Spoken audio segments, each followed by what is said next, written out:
Ladies and gentlemen, let's get ready to crumble! I'm Joshua Kemble, and welcome to Joshua Kemble's Livestream. I've been a freelance illustrator and graphic designer for over 20 years. I was an art director for 9 years. And when I'm not art directing and working on illustrations and graphic designs, I'm working on comic books and graphic novels, and that's usually what I do during my streams. And while conversations can go all over the place on this stream, from spicy and entertaining to goofy and silly, one thing stays consistent throughout every stream. I'll always be working on art. So pull up a chair, get your art supplies out, and get ready for an entertaining show that'll keep you company while you work on your own personal art projects. This is Joshua Kemble's Art Stream.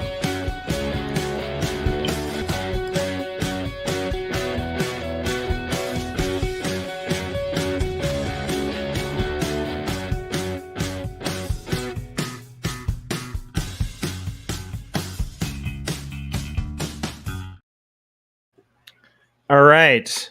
How's it going, guys?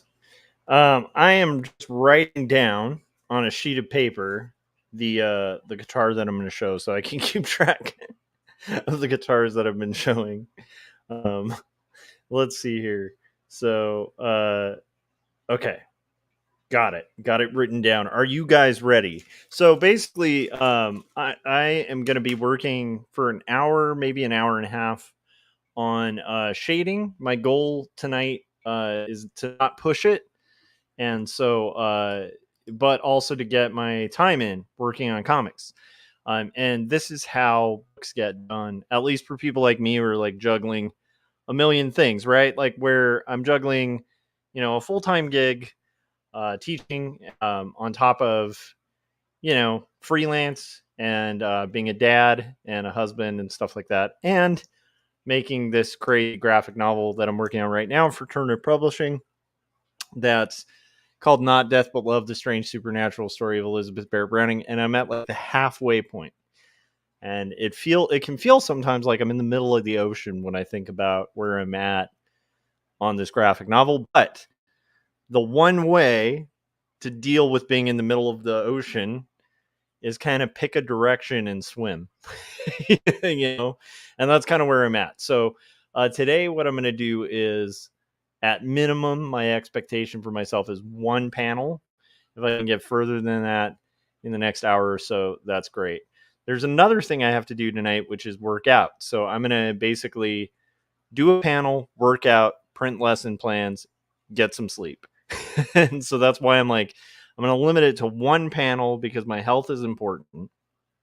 And exercise at my age becomes almost fundamental to like mental health and stability. And honestly, it makes me feel good. I think it makes me look okay too.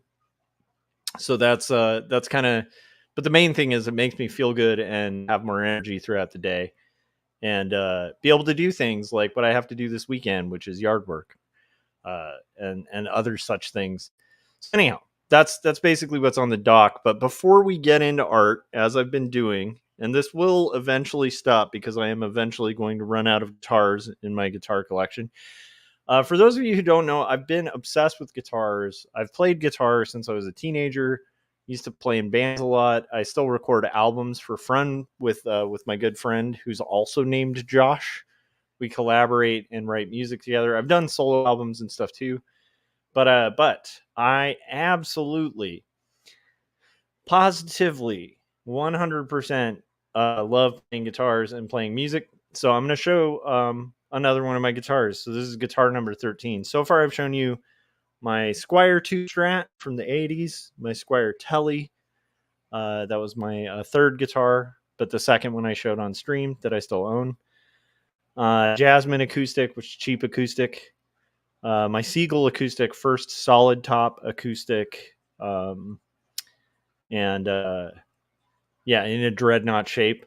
And then my modded Telecaster Squier, the Squier where I added P90 pickups and push-pull pots so that I could split the... there's like a hot rail on there too, so it's got a P90 and a little hot rail in the bridge pickup that you can split, so it can sound like a single coil or a double. And I did that, and I showed you guys that. I showed you guys my Sterling bass Stingray. I got a bass guitar because I was like, hey, I was thinking about doing a solo album a couple years back, and I didn't have a bass anymore. I used to have a P bass a long time ago when I was in high school. I had a little Squire P bass, but basses have gotten much better than back then. Back then, that bass was really high action and painful to play. And the Sterling bass Stingray is just like butter on your fingers. It's so easy, and I love it. So then after that, I showed number 7, which was my Fender Telecaster, my first real Fender. Still my favorite guitar to this day. 8th, I showed you guys my Luna Soprano, which was a ukulele. For 9th, I showed you guys my Gibson SG Standard because I'm a huge Ian MacKaye fan, and I always wanted that tone as well. And I'm also a really big fan of Jeremy Ennick of Sunny Deer Real Estate. And there's a sound that an SG gets that's pretty awesome. And then I was surprised because prior to that, I wasn't really a Gibson dude, but I was really digging the Gibson. So I ended up springing for a Les Paul 59 Epiphone so that I could have a Les Paul in my arsenal. Showed you guys that. It's a inspired by Gibson 59 Les Paul. And then I was like, this inspired by Gibson series is great. So I got that all solid wood inspired by Gibson Hummingbird. And then I showed you guys like, man, I just got the bug of like working on, personalized custom instruments and stuff. I had modded a few electric guitars with like new pickups and stuff. And I was like, I wonder if I could like refret a guitar. So I showed you guys yesterday my FG75, my Yamaha Red Label that I got for under $100. Put about $50 into a new nut, a new saddle, and the sanding equipment and all of that, the glue, all that fun stuff, and radius boards so I could radius the fretboard, rework the fretboard, refret the guitar, and get it to hopefully have a good 20 years more of time for a guitar that's older than me. So I showed that to you guys yesterday. I couldn't play it. And now I'm going to show you guys guitar number 13, which is my banjo. So I while we were recording, my friend Josh and I have been noticing that it's fun when you're recording to have like an arsenal of different sounds. Like they inspire different things. And it's a nice thing to be able to, if when you're in a studio setting, you're like laying out a track and you want to try something new, you can like lay down something weird, and like I got like a pump organ. I'm not going to show you guys that. It's like called a chord organ. I got that, and that's a really inspiring little instrument because you can't do a lot with it. Like the chords are really limited. But what's great is because of that, you can come up with some really interesting melodies that you can then riff off of and like build greater songs and stuff. So from that experience, I was like, you know what? I'm going to just get like a cheapo banjo. And then I was realizing, man, the one thing that sucks about ukulele is the chords are like slightly different than a guitar. So there was a bit of a learning curve just to kind of get basic chords, like cowboy chords down, that I can play, with my eyes closed on a guitar. And so I'm like, it's the one downside of a banjo is the tuning's a little weird. So then I'm looking into it and I find that there's this company called Erin. They make terribly cheap, horribly made guitars called Erin. And they had a 6-string banjo for under $100. So I was like, okay, I'm getting a banjo now because it's a 6-string and it's tuned the same as a guitar, which is unique and kind of weird for a banjo, but it sounds like a banjo. So I'm going to show you guys that banjo, and I think I can get away with playing it for like 2 seconds because my son is still awake, my wife is still awake, and her sister is still awake. It's a rare scenario at like 9:30. So I'm going to play really short, really quick little thing on it, show it to you guys, and then from there we'll get into working on comics. I just noticed that Philip said he hopped in the chat from doing a live stream himself. Awesome, thanks Philip. You guys should check out Philip Chandler. His channel's great. All right, so let's play. I haven't planned this or anything, but let's play. Let's just noodle around on this little banjo. For like banjo purists, they're gonna hate this because I'm gonna play with a pick. Ooh.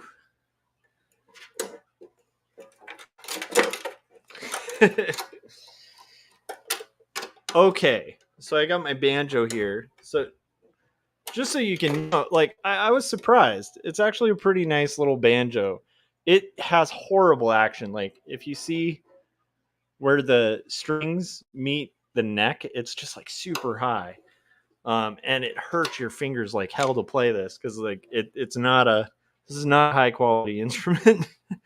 And again, like I said, it's the brand is called Erin, and I think you can order these on like Amazon. I think I might have gotten this on Amazon or Temu or something. But it's like a six string, banjo for under $100. So okay, let's noodle around on it just so you can hear some of the tones you can get on it.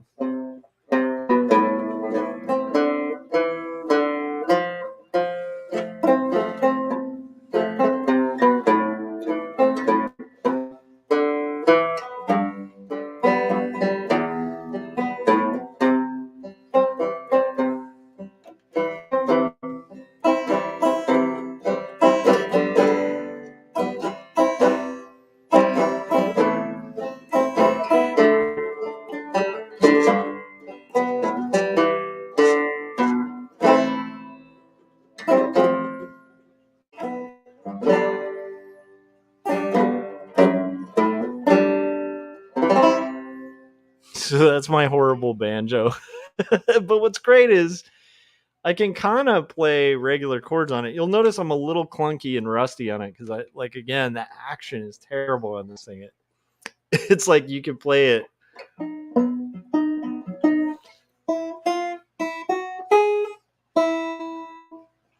I had that memorized, like the Deliverance theme. I'll memorize that. But anyhow,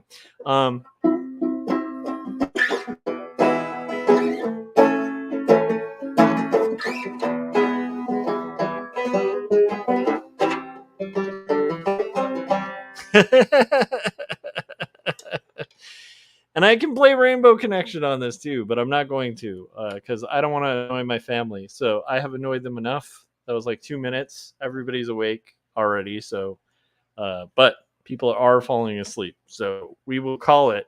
So that is my Erin 6-string banjo. I will say, if you're in a scenario like me where you're a guitarist and you want that tone just for like background kind of vibes, I've already recorded like 3 songs with my friend. One of them, which is primarily a banjo song, he got a banjo too. He got a regular banjo. So we had a little banjo ditty that we recorded. But it adds this really interesting atmosphere. And if you're a guitarist like me who doesn't want to learn a new instrument or like get like the metal finger picks and get like real technical about learning banjo proper, a 6-string banjo for under $100 is not a bad little gamble. And then if you like it, you can spring for a more expensive instrument. In my case, I'm not going to be using this for much more than texture and like a little bit of a tone, but I'm not going to be doing like traditional, bluegrass. Maybe I'll play I'll Fly Away on it or something, but it's like, it's not going to be used like a serious banjo musician would use it. So for me, it functions just great. This might be the only banjo I buy. Probably the only banjo I'm going to buy because it does the job and it sounds fine. It doesn't have any dead frets, which is great. But again, like I said, the action is awful. Like as you get towards the top of the neck, I wish I could show you guys a little better. But let me see if I can. Hang on. I want to show you like how bad the action is on this banjo. And I have no idea. Like this is the thing about banjos. I have no idea how. Like I think all I need to do is like lower the neck angle a bit, but you can't just adjust the truss rod on a banjo. There's like this whole thing. There's like a rod that's through behind this drum head in this like area, and I'd have to open it up and like use like a wrench and all this crazy stuff. And I'm like, dude, I don't know. Like that's a level of like guitar stuff I'm not quite comfortable with. And I can refret a guitar. You know, I'm comfortable with doing that kind of work on a guitar, but I want to show you the gap. Do you see that? It's really hard to see, but the gap between the string and the neck is like a quarter of an inch at least towards the top. So this thing beats you up. Like, it's not a friendly guitar. It beats up your fingers, but again, it does the job. It gets the sounds, and I love it. I love it so much. And then Dylan was saying, I might joke about the banjo, but sometimes banjos do sound nice. And then Kevin said, I've got a banjo hack for a guitar player that I just learned because I had to record some Western music for a project. Nice. But yeah, like I said, if you want a real legit banjo that you can just play like a guitar, just get like Erin. Again, this brand is awful.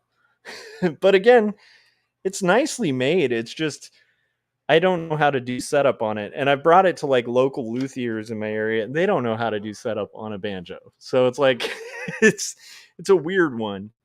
But it's great. And what's funny is I've brought this to people to set it up, and they're like, I have no idea how to set that up, but I didn't know there were 6-string banjos. And I'm like, sweet. So anyhow, if you guys ever need a banjo for like weird country stuff, the song that my friend and I tracked that was a dual banjo song is like a pro union song. And it's got like a really weird kind of Tom Waitsy vibe to it. I can't wait to share with you guys the new stuff we're recording. But anyhow, I have gone on for 17 minutes, and now I need to draw comics for an hour. Kevin said, I put a balloon in an acoustic guitar sound hole. It sounds like a banjo that can actually play. Yeah, that's true. That's a good route. The other trick that I've heard on an acoustic guitar, you can take like a rubber, if you want to have that like deadened like old guitar sound, you can take an eraser, right? And you can actually put it under the like down here by the bridge, and it kind of lifts it so it's hitting just pure rubber on the bridge, and it makes like a rubber bridge for your guitar. Anyhow, guitar hacks. Dylan said it can also work as a Deliverance cosplay or a Halloween costume. But anyhow, for an instrument and for a banjo that's brand new, and again, like the wood's pretty nice on it. I was kind of surprised. It's real wood, you know. It's a pretty decent little instrument, you know. So anyhow, I'll take it. Even bad action and all, I love this thing. I've already used it for recording way more than I should. And that's guitar number 13. So now let's get into comics. Let's get into drawing comics. That's cool though, Kevin. I feel like we're on the same wavelength making banjo music. Here's what we're gonna do, Kevin. Next time you're in California, we need to sit on my porch with banjos and you know, some whiskey or something. Whiskey, banjos on a porch, and we'll just play some bluegrass. And when people walk by, we'll just be like, "Hey, I reckon." Mm-hmm. Anyhow, does that sound like a plan? I hope so. All right. So that's guitar number 13, and again, hopefully, like by going through these, you can see like I buy guitars, but I use them all. I like them, and each of them has like a different purpose. That's my excuse. Dylan was saying, do you mean moonshine? That's a good point. We should do moonshine instead. Kevin was saying, I still have a key to your house. I'll be there in 16 hours. All right. So Dylan says, with a spitting bucket. Yes, a spittoon. And here's the thing. Kevin knows this. He and I both have been working, are really interested in the Apple Dumpling Gang prospector voice. Like, real interested in that. And what better way to practice your prospector voice than being on a porch in a red district, drinking moonshine, playing banjos? You know what I'm saying? Okay. Enough of this banjo talk. Actually, I really enjoyed it. Thanks. I'm glad you guys kind of deal with me ranting about banjos for now 20 minutes. Now we're gonna get into the thing I need to do. Ooh, I like that addition. Dylan said with overalls. Yes, overalls would be a necessity. Maybe corncob pipes too. I was gonna say cigars, but I was like, no, like corncob pipes. Okay. So, and out there's people who are like legit banjo players that are just like, dude, I hate you. I will say this, like, I am not a fan of like country music, but there is some bluegrass that I'm telling you, man, it's great music. Like, there's some bluegrass that if you were to hear like a fair or something like that, you're gonna dig it. Even if you don't admit to digging it, you'll be like, dude, this is pretty solid stuff. Um, oh, nice.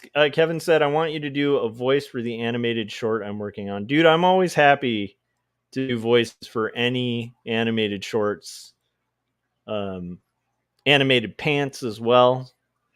You know, that's my old man joke for the day. I know, I'm here all night. Okay, so now what we need to do is let's do our due diligence and do our panel for the day. I used to have a thing. This is when I started taking comics seriously. This is years ago, like almost like 16 years ago or something, where there's no like 100 days of making comics, back when Kevin and I were doing comics and we were doing our podcast, like Big Illustration Party Time. And I remember it was like a little bit before the podcast ended, but I remember having this realization where I was like, you know what I need to do? I need to do at minimum a panel a day. And if I do a panel a day, like a finished panel a day, I should, in theory, like there's no way I'm not going to have a finished comic. And anyhow, I don't adhere to that anymore, but I do kind of. Like, I don't know if that makes sense. Like for me, like tonight, I'm like, okay, my goal is to just sit down, finish this panel, and then I got one panel less to do, right? And that's a much, I think, more productive and healthy way of viewing it than being like, holy crap, this page is going to take forever. Because again, with a graphic novel, you think of the whole, you'll lose your mind. With a page, sometimes you think of the whole, you'll lose your mind. Wow, this lady has way too much shadow on her back. Way too much. You guys should watch. Corey Kerr did this really cool video of. I'm excited about that animated short, Kevin. I'm excited about Kevin Cross animations, man. That alone.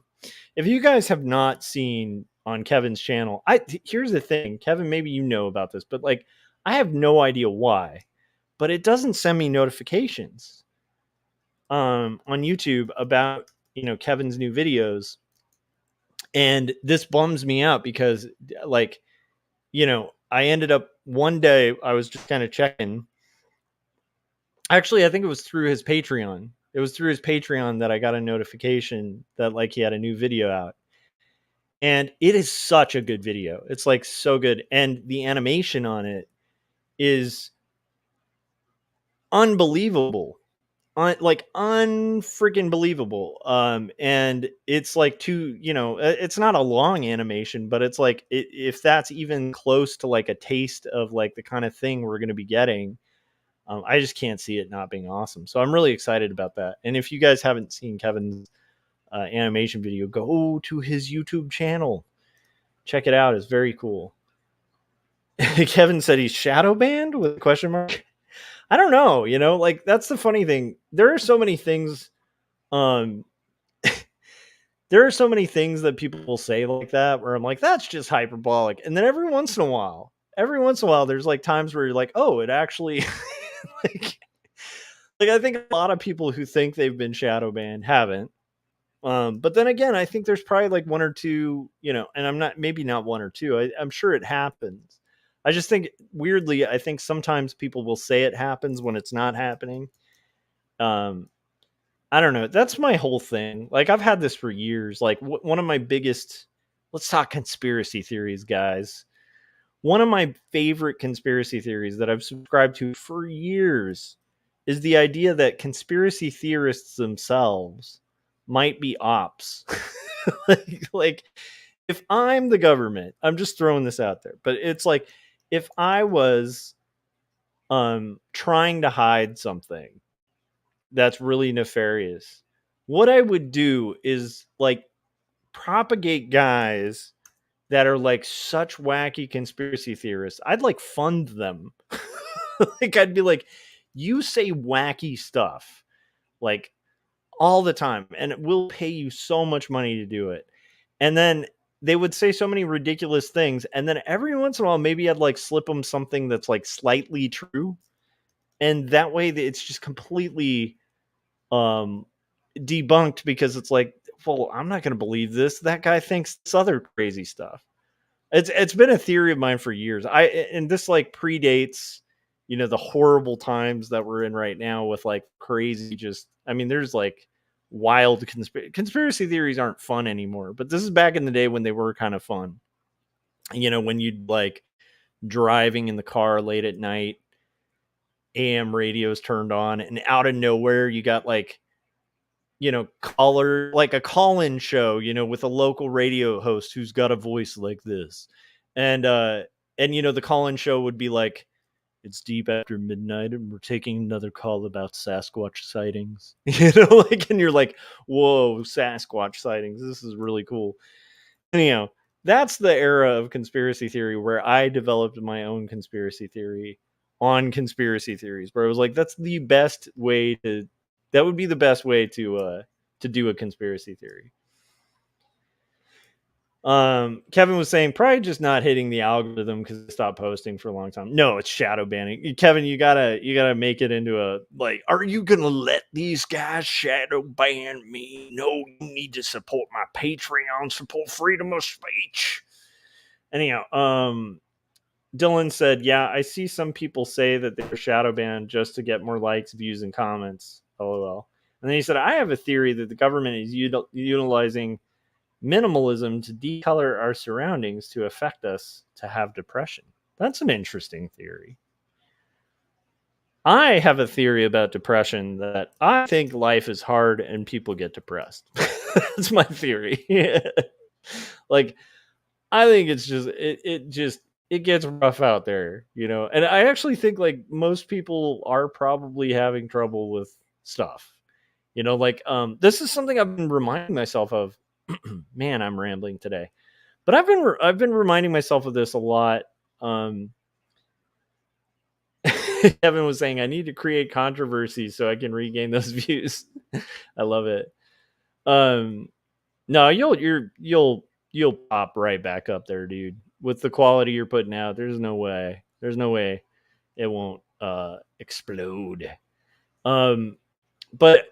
But anyhow, so I've been thinking about this a lot, and I know this isn't the most profound thing, right? But this is something I've been trying to keep in mind a lot in the last year, and honestly, it's weird because it's made me like way happier of a person. And part of it's like when I'm out in the world, right? I have to remember that like every single person that I bump into is carrying some kind of like crazy weight that I'm unaware of. So I want to like think of, I've started to try to like think of people as like people like carrying like really heavy backpacks or something, right? And they're invisible, so I can't see them. And some of them are really good at carrying it, but it's like the backpacks are just full of like crappy things that happen to them. and like, I think that, there's beauty. There's so many good things that happen in life, so I don't want to be like, oh, life's so depressing. No, it's not. Like, there's beauty and joy, but also it is really hard, and a lot of people are carrying really heavy things, and it may not be visible. So I've been trying to do that, teaching too. I've been thinking about that, because it's like students, man, like kids are carrying stuff, like they're going through stuff, they're going through changes, they're going through hard things, and you can't really, if you're quick to judge in those kind of scenarios, you'll be very quick to like eat your judgment. I don't know if that makes sense, because you'll find out like, oh wow, these people are carrying, heavy loads, like heavy burdens. um I know it's kind of cringe or whatever, but I've been thinking about that like a lot. um Ken was saying he's animating Alex Jones on the next video. That should work, possibly. But anyhow, so that's just one of those like really interesting things. Like for me, it's been really interesting to try to remember that. And it's not like this is like a thing that I suddenly was like, wow, I never knew that. It's like, no, I know it. Like I think we all kind of know that if we think about it. We know that, like, anybody at my age has probably lost a family member. They've probably gone through some really rough times, and like it's just weird. For me, it would be weird to meet somebody my age who hasn't gone through like some kind of crisis or struggle. And so it's like, but then yeah, when I think about it, I'm just like, yeah, I mean, that's just kind of the nature of things. So anyhow, that helps me to be less judgmental of stupid things. Because I can get on that like kind of judgy, that judgy vibe sometimes, and so like I don't know, sometimes that really helps. And then Dylan said that thinking is kind of like Sonder. I don't know who Sonder is. You gotta tell me. So okay, we are at this point kind of rocking this business. He said from Redneck Banjo to conspiracy theories to not judging people. Exactly. Welcome to the live stream. Um, Dylan also said Sonder is the feeling of realizing that everyone has a life as complex as your own, and that you are the main character in your life while also being a background character in someone else's life. Yeah, and also just remembering that like those stories, like even that, I need to go a little further and remember that those stories are full of conflict. You know, as all great like heroes' journeys are, right? So part of it is like, man, what is the mountain this person has to climb today? What's the thing that made it hard for this person I'm talking to, like, to get out of bed today? Like, and maybe I don't want to know, but the point is, maybe there was one of those things. Maybe I should tread a little lighter than I usually would if I'm not considering that. And it's weird because it brings um, a lot of chill into my life. Um, this last year has been like strangely just chill. I was reading about détente the other day too. You guys know détente? Like the kind of idea like that when things escalate, you can always have détente where you instead of like being like, oh, that makes me mad, I'm gonna get mad. Oh, this makes me mad, I'm gonna get mad. You can have like détente. You can have a moment of just like, hey guys, let's be cool. As chill as that, as lame as that is, can we just be nice? But it really it kind of is one of those things of like sometimes détente is a pretty good method. Dylan said, I have moments when I'm in Walmart and the Sonder comes in. Whenever it happens, it kind of makes me feel connected to all humans. Yeah, I mean, that's that like weird like empathy machine we kind of need, you know. And I'm sure there's probably an evolutionary advantage, like moments of being like, nope, no empathy, turning that off, we're going to war, like, or whatever it is. But it's like, I think in general, that's probably a pretty good way to conduct Okay, we are getting through this pretty quick, which is pretty exciting. I want to get this panel done because I need to work out. Dylan said my last comment makes it sound like I am an alien. Well, we were talking about conspiracies. Are you an alien, Dylan? Are you an alien on this planet? That would be so cool if we're having just like I'm just having an art live stream and there's an alien from another planet who for some reason was like, dude, I need to watch this Josh guy's art stream. Like there's these massive art streams out there. There's all these other kind of places I could be, but I'm gonna watch and participate in the chats of the Kemble. I knew it. Dylan said yes. I knew it, Dylan. I knew it. Oh, this is great. Okay, I don't want to get all conspiracy because again, I don't even pay attention to conspiracy stuff. But there was a news article recently. It was on like Google News or whatever. And I'm not sure what site it was leaking from. So this is gonna sound like any good conspiracy conversation where it's like, I heard, I have no idea what the sources are.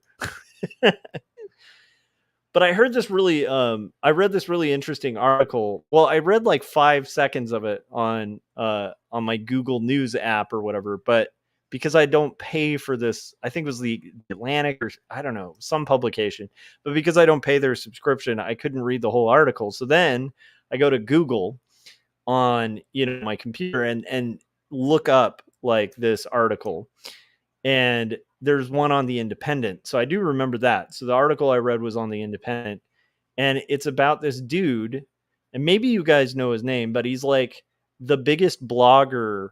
He runs like a big giant website about Area 51.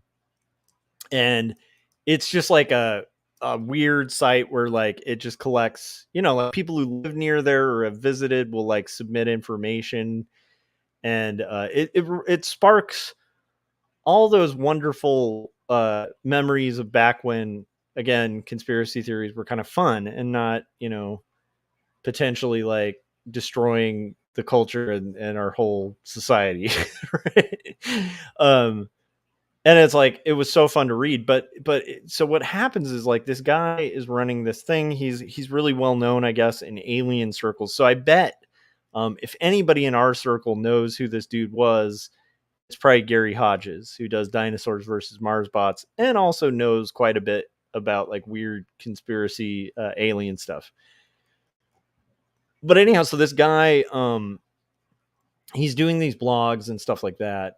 He's actually a pretty responsible member of like Area 51 stuff, because I guess there's people who like have like super dangerous stuff where they're like, yeah, we should like flash raid like Area 51. It's like, I guess those people probably don't live near military bases, right? Because I know from growing up in the Antelope Valley, there's cordoned off areas in the desert where I live where like you don't cross that line, because if you cross that line, like you're kind of like your rights are done, and it can be dangerous. Like out in the desert, again, you'll see these like barbed wire fences, and it's like, hey, if you cross this little barbed wire fence, we can shoot and kill you, like those kind of signs. And you're like, yeah, I'm not gonna tread over that guideline. But there's people who like kind of don't know any better in the Area 51, world or whatever, that are like, yeah, we should like all just cross the line, and like if enough of us go, they can't stop us. And this guy that the article's about is like pretty responsible, because some of these people who are doing this are in his community, and he's pretty much telling them like, guys, that would be like a death sentence. That's so dumb. Like, let's not do that. But anyhow, so apparently, but he does publish like information from like people who used to work there and all this other stuff. And I've never checked out this guy's site. I just read this article about it. So what ends up happening is apparently like the FBI just like straight up like raids his house, and like does like $30,000 worth of damage to his house, like taking like hard drives and computers and stuff like that.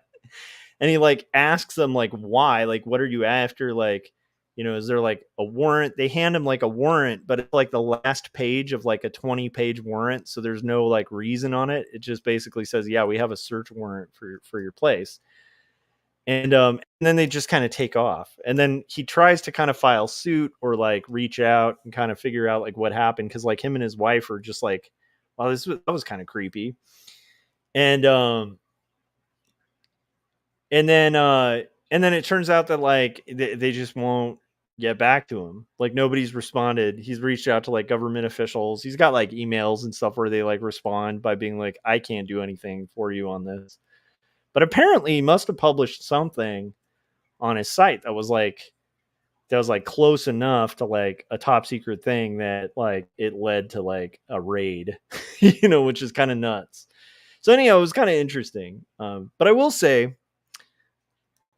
my thought, while we're on the subject, and also just because I'm just blabbing while we work. So while we're on the subject of something like Area 51, I've always thought, having grown up, again, I grew up in the valley that I live in, and we're not too far from like Edwards Air Force Base and NASA and like Northrop and Lockheed and like all the, aerospace industry, right?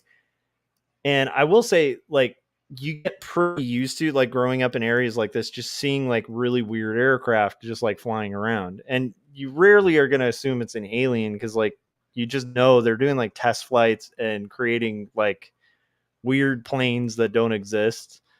A case in point would be like stealth bomber. We knew where I grew up before that thing was ever announced in the news. We knew exactly what it looked like. We knew it was like a triangular shaped aircraft because it flew overhead all the time before they even said the thing exists. Everybody locally here knew. So it's one of those things of, but we also locally know, like, if you go on like an Air Force base or like, a private contractor that's like working on like top secret classified stuff, and you start taking pictures or like posting materials of like classified things, you can you can get in a lot of trouble. So anyhow, that's always been my theory on like the Area 51 stuff. Like there's the fun part of it where it's like, I want to believe there's like aliens and stuff, but like the skeptic in me just doesn't buy it at all. But do I buy that there's probably like weird, cool projects or dangerous projects that like, our government's working on, like before drones were announced, drones are kind of weird if you think about them. And before those became like a normal thing in warfare, I'm sure if somebody saw just like a drone flying around, they'd be like, what the, like, what is this thing? They're like, a person can't fit in that aircraft, but it's not a remote control air. What is that? And so I kind of like, my assumption's always been like, this is the boring kind of skeptic take on it. But I just think a lot of this stuff is just stuff that like humans are making that you just haven't seen before.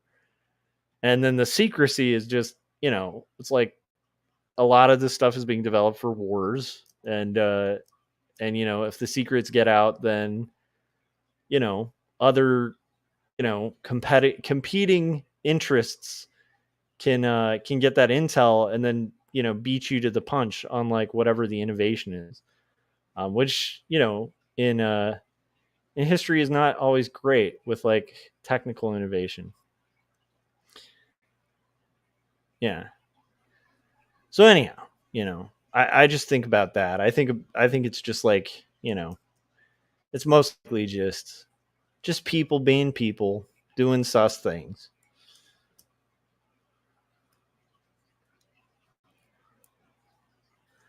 Dylan said, I've seen two UFOs before. We live about 15 miles from Air Force Base. Yeah. Yeah. I mean, I don't, like, again, I don't really know if I buy the alien UFOs thing. In fact, I don't at all. But I do buy the, there are things flying around that we have no idea what they are. And they're probably from either our government or another government. And if they're from our government, there's probably some people in some branches of our government who have no idea what they are because it's all split into multiple areas. Maybe it's like highly top secret stuff they have no idea about, but there's some division that knows what it is, you know.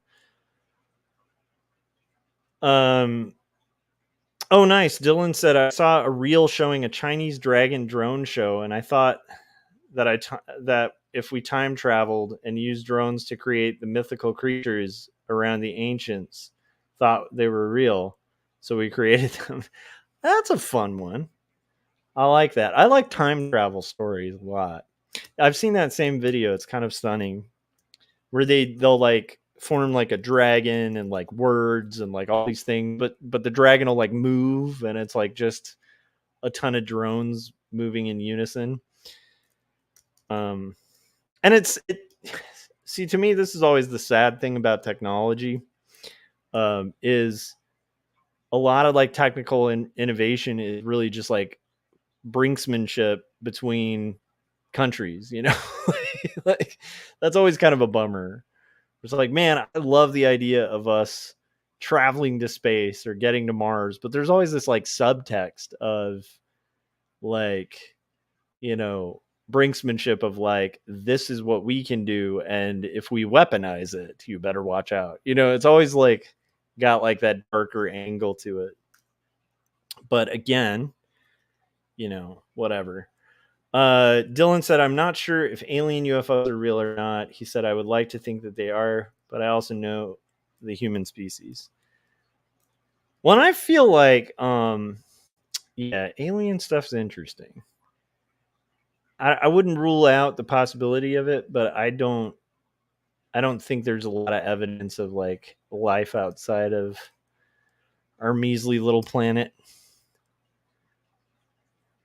It's not really measly little, but have you guys heard of that? There's like a supposed syndrome that astronauts face. This is totally me rambling again.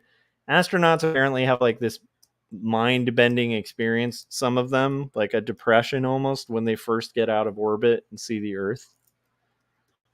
Have you guys heard of that? That's pretty interesting. Because I think for the human mind, like you can see it on like a screen and stuff like that, but to actually just like exit the planet and look how like kind of tiny it is, like how massive it is, and yet how like, wow, that's Los Angeles and it's a speck, you know.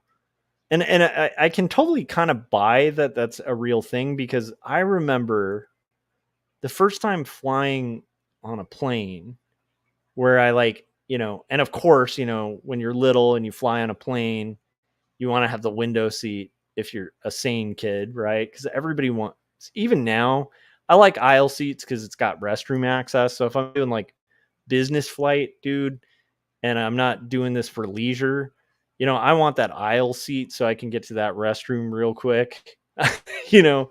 And if I need to like get up and stretch my legs because maybe somebody next to me is really annoying, I got an exit. But I gotta say, I even to this day really like window seats on planes, because there's something cool and kind of humbling about that, like that moment where like the view out of the window, you kind of see everything start to reduce, right? And you start getting overhead above things, and you see buildings kind of getting smaller and smaller, and then eventually you get that like patchwork quilt of just landscape that kind of ends up appearing until it's like almost like an abstraction. And there's something very cool about that. But I remember the first time I saw that being kind of both awed by like the beauty of it and just the different view, but also having this moment of feeling really tiny and kind of insignificant, and it being a little haunting.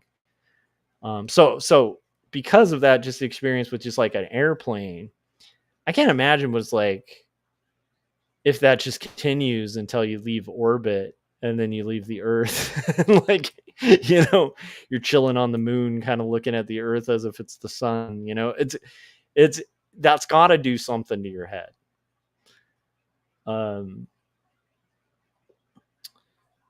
Oh, Kevin said, speaking of Edwards, when I was living at your house, I drove out there. A bunch of people were sitting at the gate in lawn chairs with binoculars.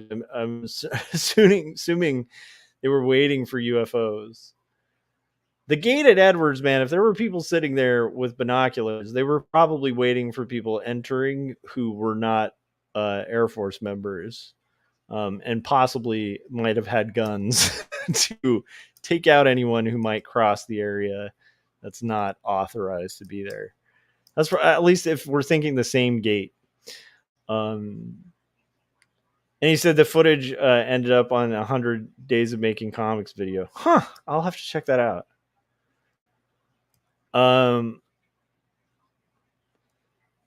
So Dylan said he hadn't heard of that, like the kind of, astronaut depression thing.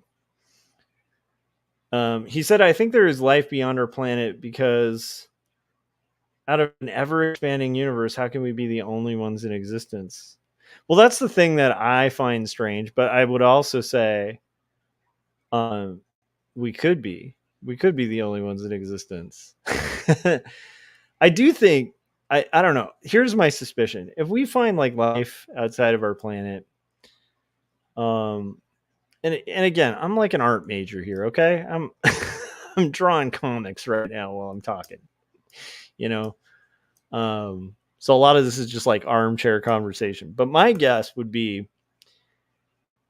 you'd probably end up like, this is how it'll go down, in my opinion. My biggest suspicion, if we were to find life outside of our planet, we're going to be visiting like some other planet, or maybe we'll have a satellite in another planet, or maybe we'll have something similar like the Mars rover, where we like paradrop like a rover onto a planet.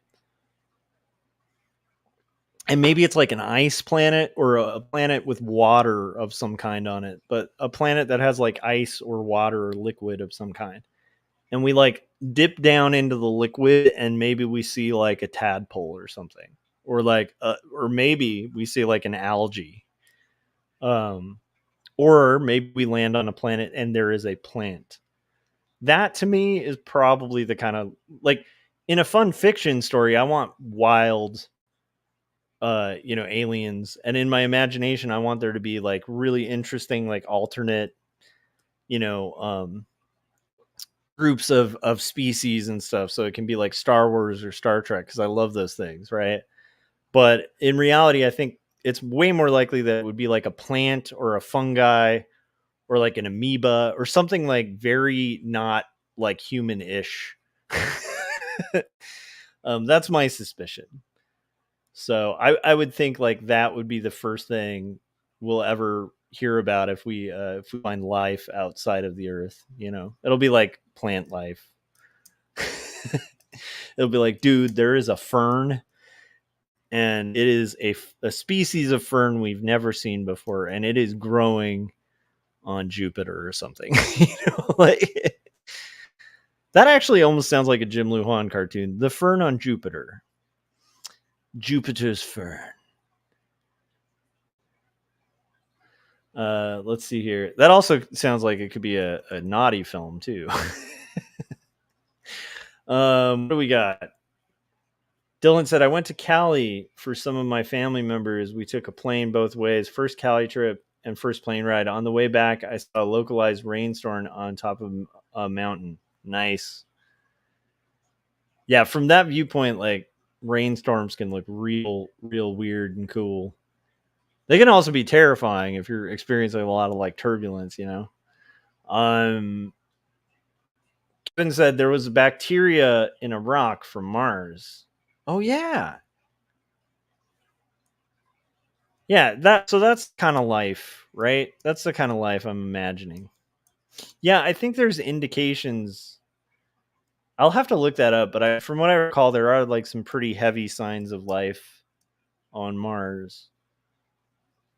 But I do think it would be cool if it's like, like those, like a movie or a science fiction thing where, when we finally get to Mars, we find out there's a whole network of like underground villages, and like they're just like all living underground in like this crazy system of tunnels, and you find out it's this, advanced civilization.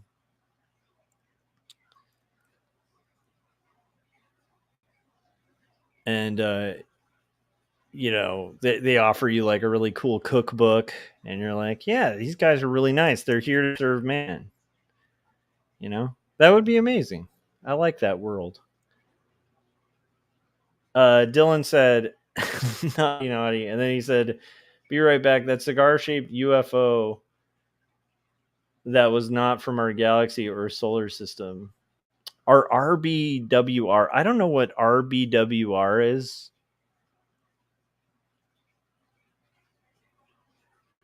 He was saying a really cool cookbook. Yeah. It's a cookbook. It's a cookbook. Um,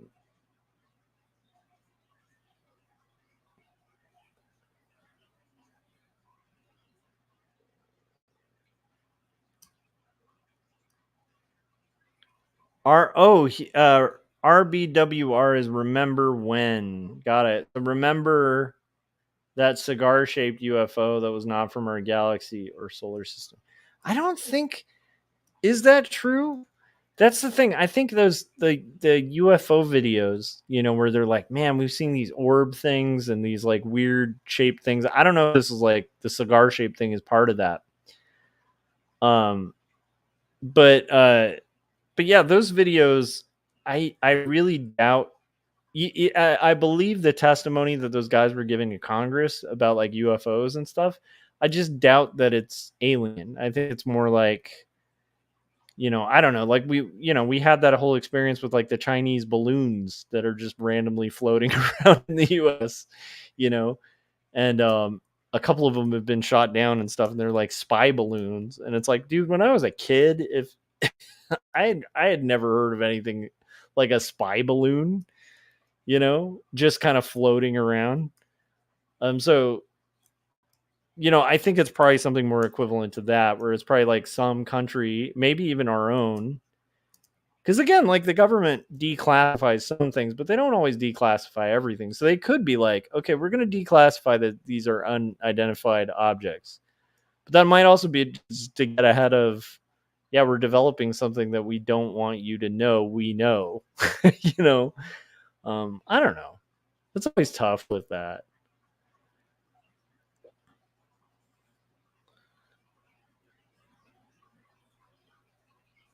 Kevin said, to serve man, apparently we're delicious. Exactly.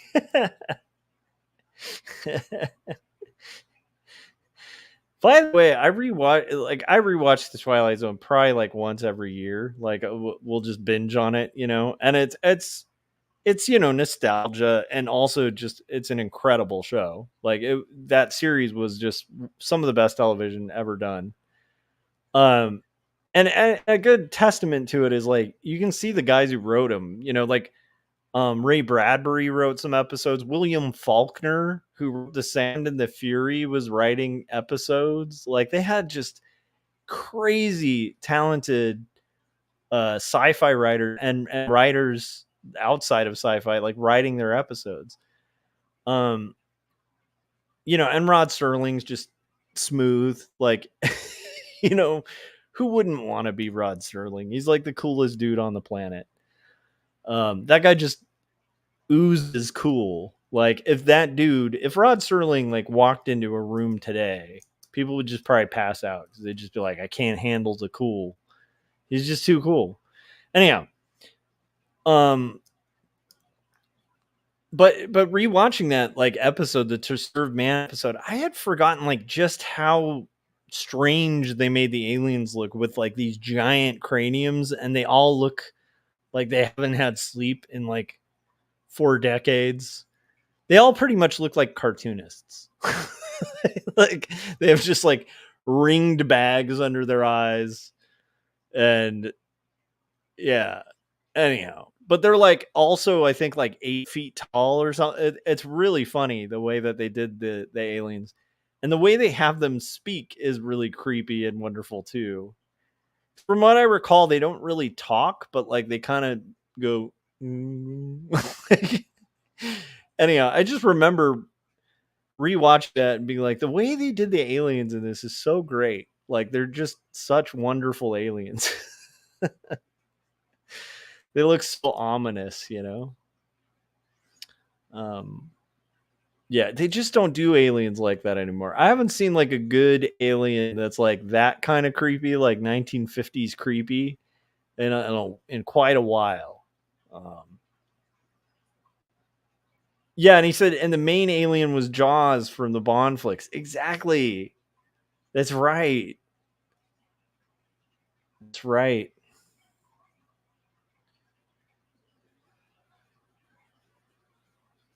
All right, guys. Now let's talk Drake and Kendrick Lamar's beef. I'm just kidding. Okay. It's been an hour. I'm gonna play a trailer.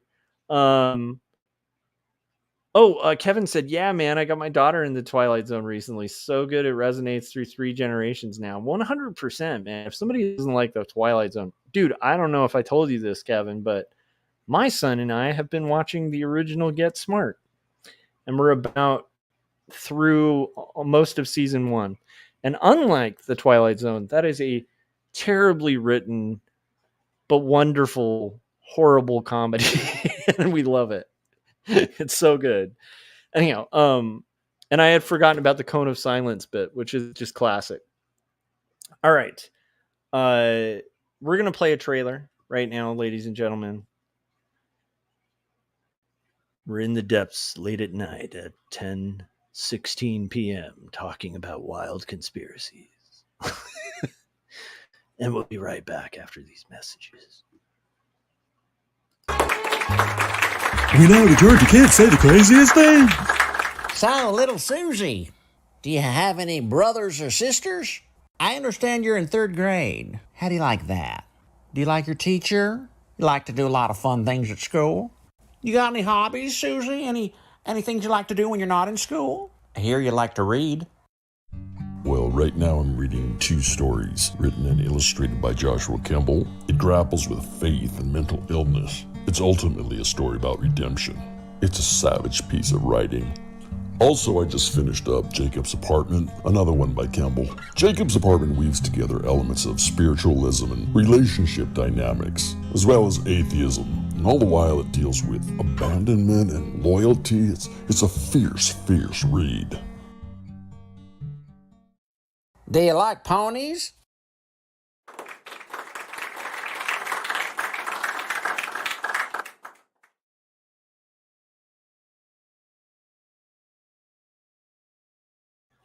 I will say this.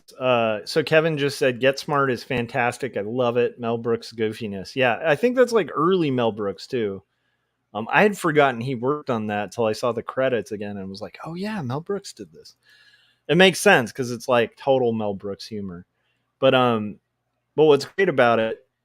There's a couple things that are great about it. One, you know, like people need to put it in context and think about like the shows it was parodying. You know, because it's like there were so many like spy shows around that time, you know, and quite a few of them had those intros where they would show like the secret cool spy entrance, you know.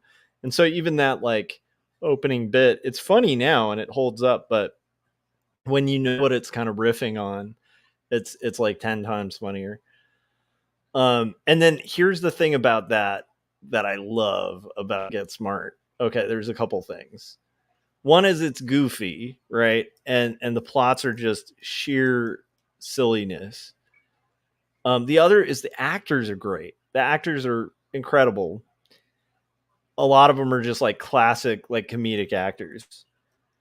And then the final thing that I really love about it is, you know, I gotta say, man, you know, as a kid, watching reruns of that, I just thought that Agent 99 was just drop dead gorgeous. I was like in love with Agent 99. And later when I got into like punk and like I did have a whole ska phase where I got into like moon ska stuff and two-tone, there was a band called Agent 99 and I was like, I like this band just because they named themselves Agent 99 and they were actually pretty good. Look them up. Pretty good like second wave ska band. Uh, but uh, but I'm telling you, Agent 99 was probably one of my earliest crushes. Like it was like Wonder Woman, you know, Catwoman from like Eartha Kitt. I had such a thing for Eartha Kitt. as a kid. I just thought she was gorgeous. And this is when you're so young, you don't even know why. Like I wouldn't even know why I was watching Wonder Woman. Like I was so young at the time, that I wouldn't have known other than I liked looking at Wonder Woman. I just thought she was gorgeous. Same thing, Agent 99, completely beautiful. And I'll tell you, it holds up in that regard as well. Whew, smoking. Smoking. Like that holds up. That did not change from when I was a kid. I'm like, yeah, that makes sense. That was a smart young man I was back then. But yeah, so it's a great show all around. Really fun. There's something about the comedy of that time too that's not barbed. I don't know. It's weird, but it's also not stupid. Like it's smart enough to do bits that are low brow, but like a good Mel Brooks thing. There's some stuff in there that's mixed in that's a little bit highbrow. It gives you just enough variety. But there's something about that wasn't really mean spirited. It was just it reminds me of the vibe and tone of the Batman TV series, which I still love to this day.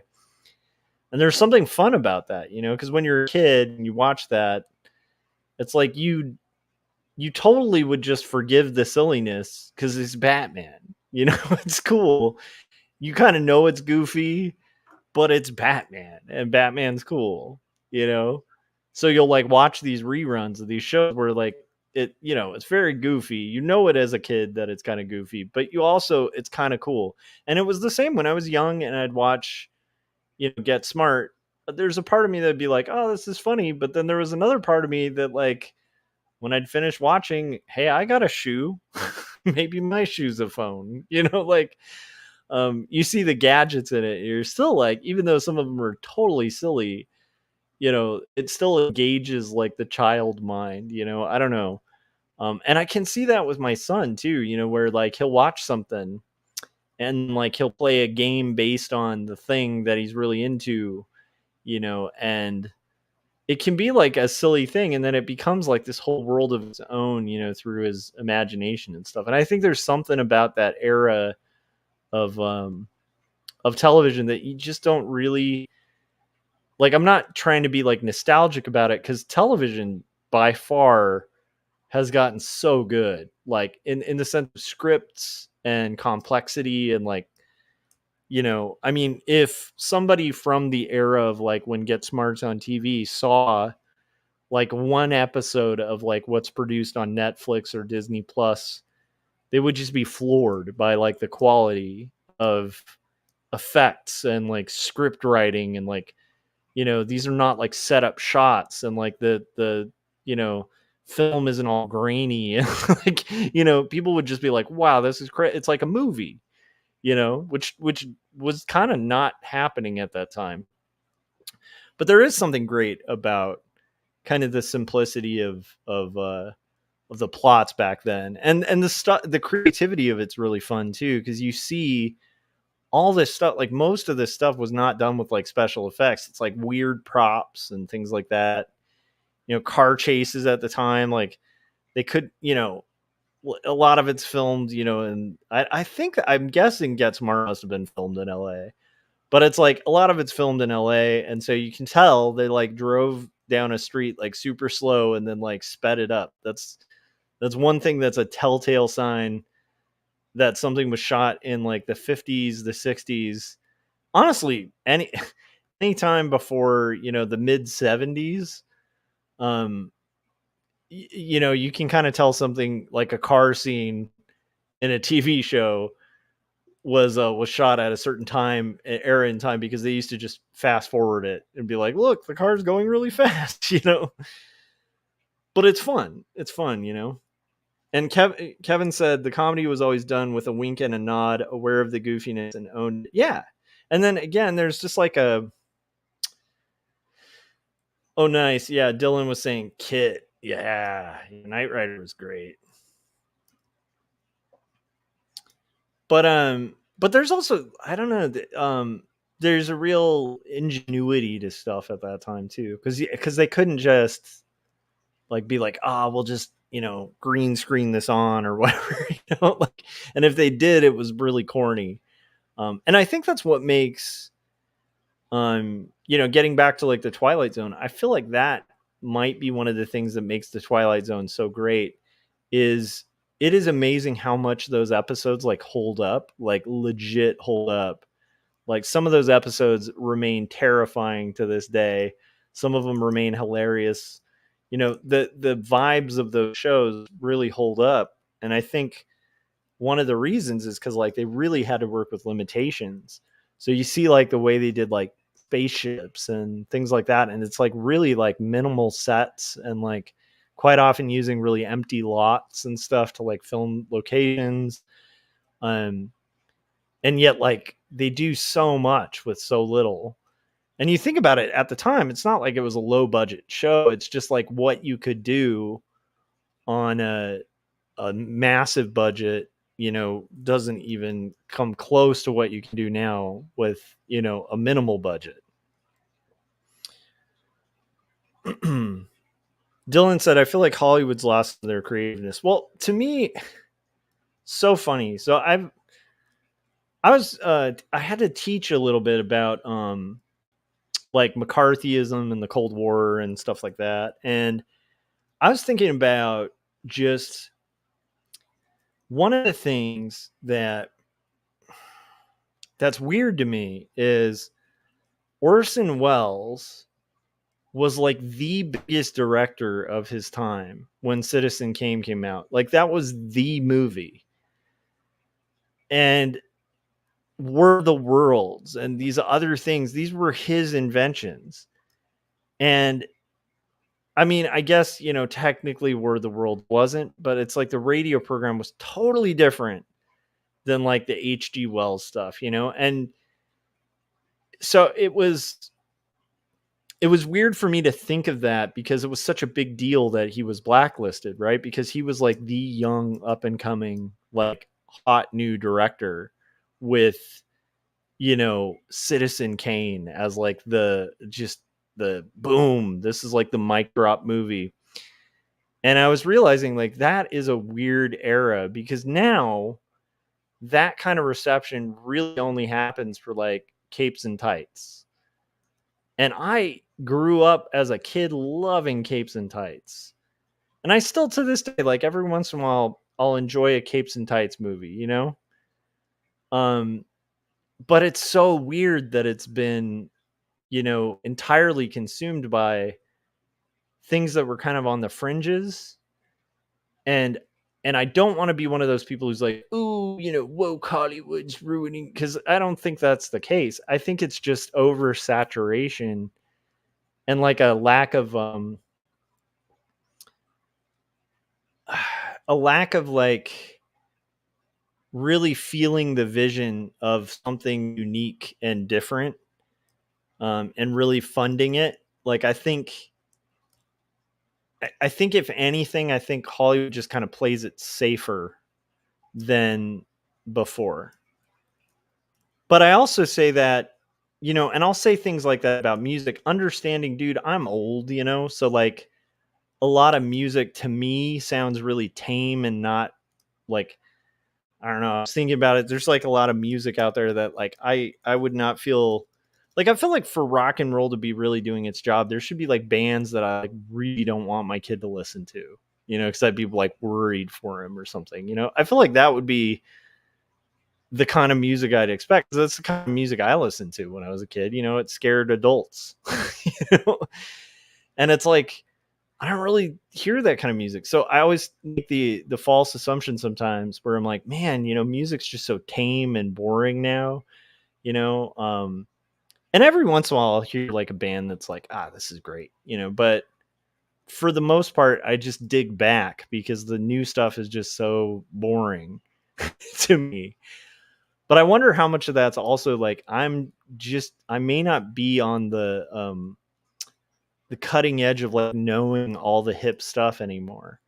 And so like that might just be the natural progression where it's like, wow, like there might be because I don't go to the movies a lot. I'm always drawing comics, so it's like, I'm not going to the theater all the time. When I was younger, I'd go to like weird art movies, and I'd go out of my way to watch like Woody Allen films and like weird kind of artsy stuff that was like big deals at the time. But you still had to dig, right? Because a lot of the stuff when I was younger was like stuff like Kindergarten Cop, like that was the big thing, or Three Men and a Baby. Like that was a big deal. And that's what everybody was talking about. Or Honey, I Shrunk the Kids. Like these are the things that, were like the big things.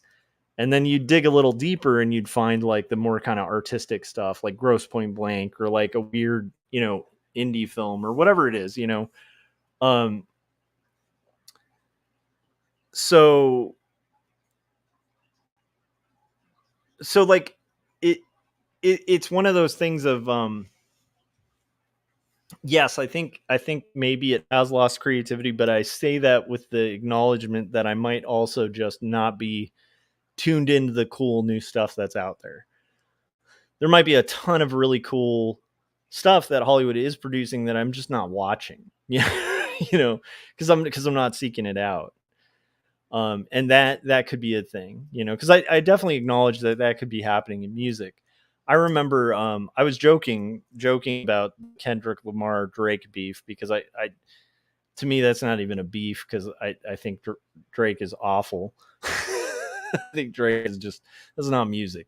So that's not a beef. That's just one decent musician making fun of another terrible musician.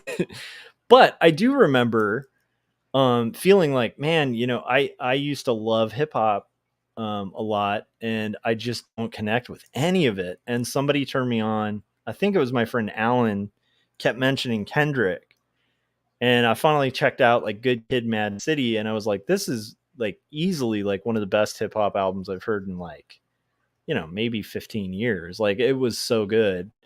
And then he's just continued to put out like amazing stuff. It's weird, it's experimental, but it's also kind of mainstream, which is shocking, because it's like, wow, I wouldn't have known if it hadn't been for that friend who, like, I wouldn't have known there was actual like progression going on with hip hop. I would have thought like it's all like mumblecore, like boring crap now, and I'd miss like Wu-Tang Clan and like the indie stuff, and yet it's like, dude, here it is. It's like there's some thriving, like weird, cool, artsy, like hip hop still going on. That's not just conscious rap. It's still got like some edge to it and some danger to it. And it's like, so anyhow, my whole point is like, that's an example of a case where I was making a judgment on a genre because I'm just not digging into it as deeply as I used to, and so like, but once I dug in a little bit, I was like, oh, I was wrong. Like there's some really thriving, cool stuff going on. So I'd imagine it's the same. Kevin said, I just watched Citizen Kane. It totally warrants its acclaim. Nice. That's awesome. Yeah, it does. The shots, the way that's filmed is incredible. The punk rockness of that being pretty much like making a crazy budget film with the intention of, I'm making a film that a billionaire, William Randolph Hearst, is going to watch and crap his pants the whole time, because I'm going to keep using the term that he used for his lover as like the big MacGuffin, like throughout the whole movie. So he's going to have to sit there for like 2 hours thinking, I'm going to drop the bombshell on him. So it's got this subtext that's just brilliant and kind of punk rock. And then it also has a great message about just the futility of wealth and acquiring just absurd amounts of things, and how you're really just kind of like, people are just seeking to return to the moment in their childhood where they were joyful. And then it also just has an incredible cast, and visually it's probably one of the best movies you could watch. It's like, anytime I watch that, it reminds me of how boring my paneling can be sometimes, because it's like, wow, the shots, the angles, just everything about that movie's great.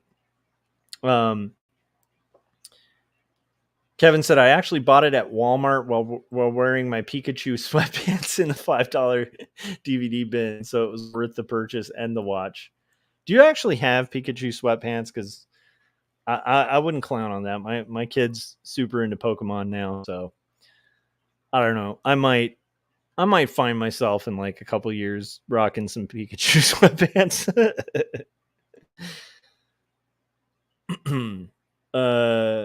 Dylan said, I highly recommend Onxie the Fortuitous and the Talisman of Souls. Okay. Onyx the Fortuitous. Yeah, I love that comedian, and those bits are amazing, and I still haven't seen the full movie. So Dylan, thanks for reminding me of that, because I almost forgot that he kickstarted like a full movie. And I think he is, I mean, just the bits on YouTube are some of the funniest things ever. The Arby's one to me is the classic. Just the Satanist at Arby's. It's the funniest thing in the world. Notice me, senpai. Notice me. Yeah, that guy's brilliant. And he said, I watched Tahoe's Godzilla -1. So to me, that's saying something. I've heard that was really good. Kevin said, I had to watch this and came when I was in art school. I was bored then, but something hit now a couple decades later. It really is a masterpiece. You know, I've had that.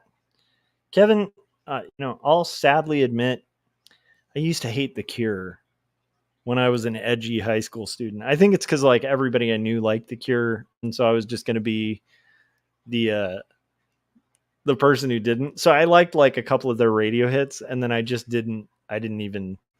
I was like, I don't bother with this band. They're boring, you know. I feel so embarrassed to admit that now, because like the last few years I've been like digging into The Cure, and I've been like, this band is, how did I ever have that judgment of The Cure? Because it's so good. Like Disintegration, boom, like that album is a freaking masterpiece. And I've had similar moments with other bands too, where I maybe got bored with a band, and then, you know, dug deeper and was like, this is brilliant. So I think that just happens. Kevin was saying, I don't wear Pikachu sweatpants. I have some pride. Well, here's the thing. I don't currently, but my pride shrinks every year. And I will say this. I have, in a pinch, because I wear sweatpants every once in a while around the house, because why not, right? And I have a pinch caught myself going out in public in sweatpants more and more in the last year. Like, in fact, this weekend I went to get donuts, and like at this donut place that makes this awesome chorizo loaded like bagel sandwich thing, and I love it, and then I hate it like 2 hours later because I'm old and chorizo just doesn't go down like it used to. But it was a delicious thing. And not only was I eating this thing that I'm going to regret an hour later, I was wearing sweatpants. Now, there was no Pikachu. Okay. But I did go out in sweatpants, dad style, with like sweatpants. And here's even worse. I was so lazy and I wanted that breakfast so bad that I didn't even put on shoes. So it was sweatpants, flip flops, and like a dirty band t-shirt.